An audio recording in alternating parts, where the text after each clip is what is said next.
कुछ हृदय की बातें कहीं। अब जरा देखिएगा, बहुत सुंदर प्रसंग है ये वाला। इस प्रसंग को आप अपने जीवन में उतारने का प्रयास करिए। पार्वती जी ने भगवान शिव से अपने हृदय की कुछ बातें भगवान शंकर से कही। हे बाबा, हे देवादिदेव महादेव, त्रिकालदर्शी, कैलाशी, अविनाशी, हे शिव, आप जब शमशान से चले थे तो भस्म रमाकर, जटाजूट पहनकर, जटा रखकर, मृगछाला बांधकर, संपूर्ण भस्म आदि को लपेटकर आप मेरे दरवाजे तक आए। हे भोलेनाथ, हे शंभु, हे त्रिकालदर्शी, हे कैलाशी, केवल आपसे इतना सा पूछना चाहती हूं। मेरे बाबा, जब मेरे दरवाजे पर आप आ गए, गले में सर्प लटक रहे हैं, मुंडों की माला पहने हुए हो, मृगछाला पहने हुए हो, बाबा, मेरी माँ मैनावती आपका स्वरूप देखकर चक्कर खाके जमीन पर गिर गई।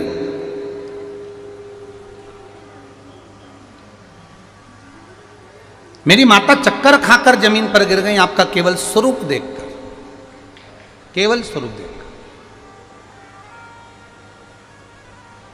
तब आपने ये सारा रूप, संपूर्ण रूप आपका, जिसमें भस्म रमी हुई है, जटा बंदी हुई है, मृगछाला पहने हुए हो, सांप, ततैया, बिच्छू धारण करे हुए हो, ये सारा रूप आपने एक चुटकी बजाते ही बदल लिया।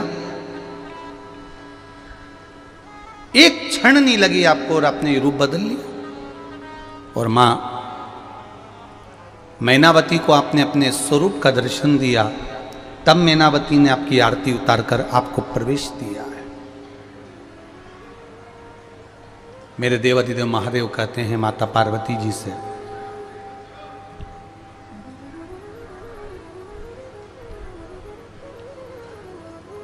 आपकी माता मैनावती मुझको देखकर भय खा रही थी, पर सत्यता सुनो पार्वती, दुनिया का संपूर्ण विश्व का व्यक्ति मुझे संहार का देव मानता है। आप अगर अपने YouTube पर सर्च करेंगे, फेसबुक पर सर्च करेंगे कि शंकर कौन है, तो लोग कहेंगे संहार का देव, संहार करने वाला देव। पर भगवान देवादिदेव माता पार्वती जी से कह रहे हैं, दुनिया मुझे संहार का देव मानती है पार्वती, पर सुन पार्वती, मैं तुझसे आज विवाह पाणीकरण के अवसर पर एक बात कहता हूं कि संहार नहीं, संवारने का देव पार्वती, तेरा पति देव संवारने वाला है, संहार करने वाला नहीं। दुनिया रंग बदलती है, सारी दुनिया रंग बदलती है, केवल एक मेरा देवादिदेव महादेव एक ऐसा है जो वक्त बदल कर रख देता है। केवल एक देवादिदेव महादेव ऐसा है जो वक्त बदलता है। अकाल मृत्यु वो मरे जो काम करे चंडाल का, काल उसका क्या बिगाड़े जो भक्त हो महाकाल का। पार्वती, शिवलिंग की साक्षी में बैठने पर तू मेरे सम्मुख में बैठी पार्वती, और तूने पार्थिव शिवलिंग का निर्माण करा, पूजन करा, अर्चना करी, आराधना करी। केवल एक शिवलिंग की पूजन करने वाला केवल शंकर की पूजन नहीं करता है पार्वती। शिवलिंग की पूजन करने वाला 33 कोटि देवी देवताओं का स्मरण एक शिवलिंग पूजन में कर लेता है। शंकर भगवान के मस्तक पर अपन ये हाथ में जो चंदन लेते हैं, जब चंदन अपन भगवान देवादिदेव महादेव को त्रिपुंड लगाते हैं, कभी लगाया आप लोगों ने? लगाया? तो ये देवादिदेव महादेव को जब अपन त्रिपुंड लगाते हैं तो इस त्रिपुंड में 27 देवी देवताओं का निवास होता है। कितने देवी देवता होते हैं? 27। प्रथम रेखा में 9, दूसरी रेखा में 9 और तीसरी रेखा में 9। जो शिवजी के मस्तक पर प्रथम रेखा होती है, सबसे पहली रेखा, उसमें 9 देवियों का निवास होता है। पार्वती, मेरे मस्तक पर जब दूसरी रेखा कोई खींचता है तो उसमें 9 ग्रह का निवास होता है। और सुनो पार्वती, जब मेरे मस्तक पर कोई तीसरी रेखा खींचता है तो रेखा वो लगाता है और उसके घर में 9 निधि में प्रदान कर देता हूं। शिवजी पर पार्वती जी से भगवान देवादिदेव महादेव कर रहे हैं, पार्वती तूने शिवलिंग का निर्माण करा, पूजन करी, अर्चना करी, हरतालिका व्रत करा, आराधना करी, व्रत करा, साधना करी, अन्न छोड़ दिया, फल छोड़ दिया, पत्ती खाना छोड़ दिया, बेलपत्र छोड़ दिया तूने खाना। और पार्वती अपनी नासिका के 2 श्वास से श्वास लेती थी, उसमें से 1 से लेना छोड़ दिया। इससे तुझे महादेव नहीं मिला है पार्वती। भूलवश तेरी सखी ने चंदन लाकर रखा और उस चंदन को तूने एक एक लगाना प्रारंभ करा जब मुझे पार्थिव शिवलिंग पर। बस पार्वती, जैसे जैसे चंदन की एक लाइन, दूसरी लाइन और तीसरी लाइन खींचना प्रारंभ होती है, जैसे नीचे से लाइन ऊपर की ओर बढ़ती है, उसी तरह मैं भी संसार के जीव को उन्नति की ओर बढ़ाना प्रारंभ कर देता हूं। प्रथम रेखा में शंकर भगवान कहते हैं 9 देवियों का निवास होता है। त्रिपुंड की दूसरी रेखा में देवादिदेव महादेव कहते हैं 9 ग्रह का निवास होता है। और त्रिपुंड की तीसरी रेखा में 9 निधि का निवास होता है। और ये 9 निधि शिवजी कहते हैं मैं त्रिपुंड लगाने वाले को अपने आप प्रदान कर देता हूं। कोई देता नहीं, मैं स्वयं दे देता हूं।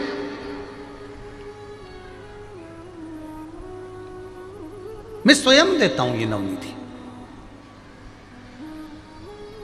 वो हनुमान जी के लिए भी कहते ना, अष्ट सिद्धि नवनिधि के दाता, असबर जानकी माता, राम रसायन तुम्हारे पास सदा हो रघुपति के दासा। ये नवनिधियां जब मिलती है व्यक्ति को, जब नवनिधियां प्राप्त होती है व्यक्ति को, तो जीव मेरा होते चले जाता है, मेरा होते चले जाता है। अभी हम धतूरा नहीं चढ़ा पाए आपको, पर बाबा हमारे जीवन में भी बहुत सारे कांटे भरे हुए हैं। इन कांटों को आप स्वीकार कर कर हमारे जीवन की राह को एक निर्मल कर दीजिए, साफ कर दीजिए।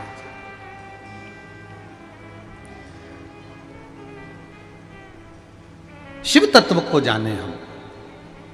पार्वती जी भगवान शिव के साथ में पाणी ग्रहण संस्कार कर रही हैं और शंकर भगवान माता पार्वती को ज्ञान उपदेश दे रहे हैं। शायद दुनिया का पहला विवाह होगा जिस समय शंकर भगवान ने अपनी माता पार्वती को, मां जगतजननी पार्वती को ज्ञान उपदेश दिया है। पहला मंगल विवाह होगा जिसमें दूल्हा अपनी धर्म पत्नी को समझा रहा है। नहीं तो कई दूल्हे तो पूरी शादी में केवल ठिठोली उड़ाने में अपना समय बर्बाद कर देते हैं। समझाओ,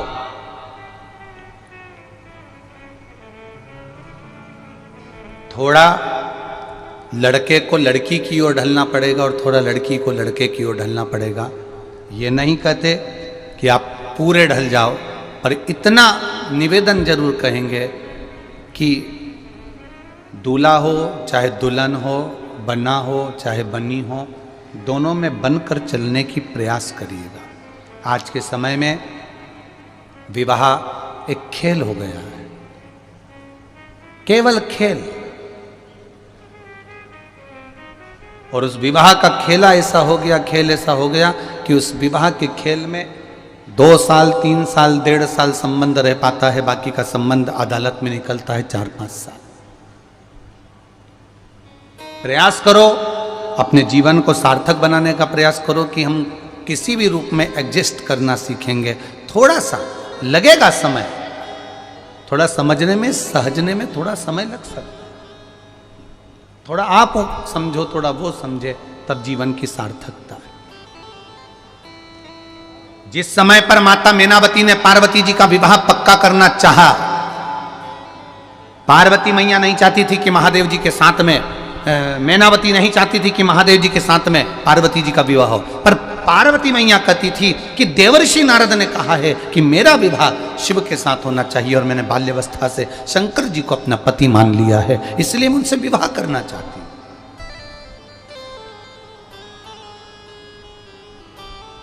क्या है शिव जी के पास में?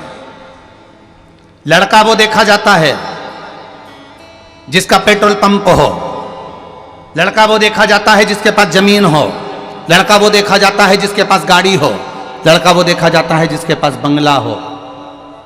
पार्वती जी ने कहा, माँ ये गाड़ी, ये बंगला, ये प्रॉपर्टी, ये जमीन तुमने मेरे लिए देखकर दे भी दी, और मालूम पड़े मैं चली भी गई और पहुंचने के बाद मान लो वो गाड़ी बंगला जमीन जायदाद सब शेयर मार्केट में चले गया, डब्बा गोल हो गया, और मालूम पड़े सब सत्यानाश मिल जाए उन सामग्री का, तो फिर उस जगह पर तुम्हारी बेटी अकेली रह जाएगी। क्योंकि तुमने पेट्रोल पंप देखा, गाड़ी देखी, बंगला देखा, जमीन देखी, जायदाद देखी, सत्ता देखा, वैभव देखा, पर तुमने लड़का श्रेष्ठ नहीं देखा कि जो कर्म में प्रबल हो, अपने बल में प्रबल हो, जो अपनी विद्या में प्रबल हो, जो कार्य के प्रति जागरूक हो, उस लड़के को नहीं देखा तुमने, केवल धन वैभव देखा,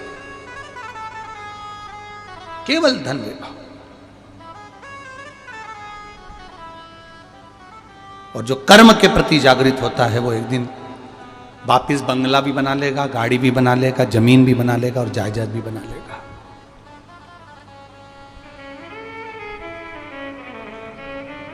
और आपसे भी निवेदन है, कार वाली बहू मत ढूंढना, वो कार में बिठा के छोरे को ले जाएगी। आप अगर ढूंढना तो संस्कार वाली बहू ढूंढना जो घर में 4 कारों का भी निर्माण कर देगी। संस्कार हो हमारे जीवन में बहुत जरूरी है, बहुत जरूरी। पार्वती जी को ज्ञान उपदेश देवादिदेव महादेव दे रहे हैं, ज्ञान उपदेश।